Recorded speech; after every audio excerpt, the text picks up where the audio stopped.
Данный видеоролик не преследует цели задеть или оскорбить чьи-либо чувства. Ролик был создан исключительно в образовательных и познавательных целях. Берегите себя.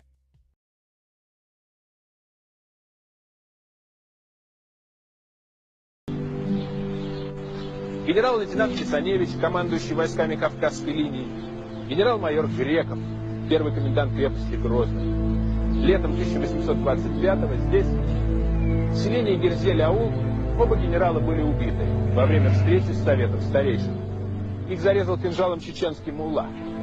Он не пожелал выслушивать, как два чужестранца в лицо называют почтенных старцев изменниками, сволочью и зверьем. В той встрече принимало участие 318 человек.